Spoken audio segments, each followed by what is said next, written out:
Hi hello ನಮಸ್ಕಾರ. ರಂಜಿತಾ ಕಿಚನ್ಗೆ ಸ್ವಾಗತ ಸುಸ್ವಾಗತ.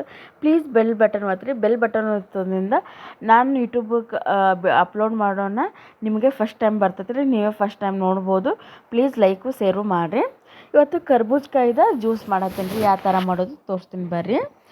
ಇದು ಕರ್ಬೂಜಕಾಯಿನೂ ನಾನು ಭಾಳ ದಪ್ಪ ಐತಂದ ಒಂದು ಅರ್ಧ ಹಣ್ಣನ್ನು ತೊಗೊಂಡಿನಿ ನೋಡಿರಿ. ಇದ್ರೊಳಗಿಂದ ಬೀಜ ಎಲ್ಲ ತೊಗೊಂಬರ್ತೀನಿ. ಇನ್ನು ಸಮ್ಮರ್ ಸಿಕ್ಕಾಪಟ್ಟೆ ಇನ್ನು ಬಿಸಿಲು ಚಾಲು ಆಯ್ತು ರೀ.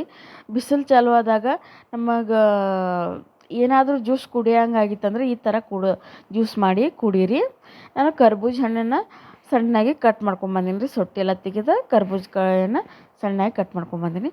ಮತ್ತು 3 ಸ್ಪೂನ್ ಆಗಷ್ಟು ಸಕ್ಕರೆ ತೊಗೊಂಡೀನಿ ನಾನು. ನೀವು ಸಕ್ರೆ ಸ್ಕಿಪ್ ಮಾಡ್ಬೋದು ರೀ. ಇದೇ ಕರ್ಬೂಜ ಹಣ್ಣಿನ ರುಚಿ ಇರ್ತೈತಿ. ಈಗ ಅದೇನು ಸಕ್ರೆ ಹಾಕ್ಕೊಳಕತ್ತೀನಿ ನೋಡಿರಿ. ನಂಗೆ ಸ್ವೀಟ್ ಬೇಕಂತಂದು 3 ಸ್ಪೂನ್ ಹಾಕ್ಕೊಂಡೇನಿ. ನೀವು ಒಂದೇ ಸ್ಪೂನ್ ಹಾಕ್ಕೋಬೋದು. ಇದು ಇನ್ನು ಸಿಕ್ಕಾಪಟ್ಟಿ ಬಿಸಿಲು ಚಲೋ ಆಯಿತು. ಬಿಸಿಲಾಗ ಕುಡಿದ್ರೆ ಭಾಳ ದೇಹಕ್ಕೆ ತಂಪು ಒಂಥರ ರಿಲೀಫ್ ಸಿಕ್ಕಂಗಾಗುತ್ತೆ. ಅಷ್ಟು ಚೆನ್ನಾಗಿರ್ತೈತೆ ರೀ ಇದು ಜ್ಯೂಸ. ಇದು ಮಿಕ್ಸಿ ಒಳಗೆ ಹಾಕಿ ರುಬ್ಕೊಳಕತ್ತೀನಿ. ಮತ್ತು ಮೇಲಾಗ ಏನಂದ್ರೆ ಈಗ ಮಾವಿನ ಹಣ್ಣು ಸ್ಪ್ರೈಟ್ ಅವ ಇವು ಸ್ಟ್ರಿಂಗ್ ಅವ ಇವು ಕುಡಿಯಾಕತ್ತೀರಿ. ಈಗ ಆಲ್ಮೋಸ್ಟ್ ಅದು ದೇಹಕ್ಕೆ ಭಾಳ ಇದು ಆಗ್ತೈತೆ ರೀ. ಅದ್ರ ಸಲುವಾಗಿ ನಾನು ಹೇಳೋದೇನು, ಈ ಥರ ಮನೆಯಲ್ಲೇ ನ್ಯಾಚುರಲ್ಲಾಗಿ ಮಕ್ಳಿಗೆ ಮಾಡಿರಿ. ಎಲ್ಲ ನ್ಯಾಚುರಲ್ಲಾಗಿ ಕುಡೀರಿ.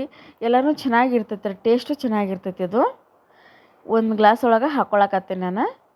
ಇದ್ರೊಳಗೆ ನೀವು ಐಸ್ ಹಾಕ್ಕೊಂಡು ಜ್ಯೂಸ್ ಮಾಡ್ಕೊಬೋದು ರೀ. ಐಸ್ ಬ್ಯಾಡ ಅಂದ್ರೆ ಹೀಗೆ ಸುಮ್ಮನೆ ಫ್ರಿಜ್ ಒಳಗೆ ಕರ್ಬೂಜಕಾಯಿ ಹಣ್ಣಿಟ್ಟು ಆಮೇಲೂ ಮಾಡ್ಕೊಬೋದು. ಅದು ತಣ್ಣಗಾಗ್ತೈತಿ.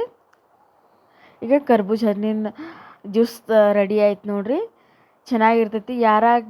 ಯಾರಿಗಾದ್ರೂ ಈ ಕರ್ಬೂಜ ಹಣ್ಣಿನ ವಿಡಿಯೋ ಇಷ್ಟ ಆಗಿತ್ತಂದ್ರೆ ಪ್ಲೀಸ್ ಲೈಕು ಶೇರು ಮಾಡಿರಿ.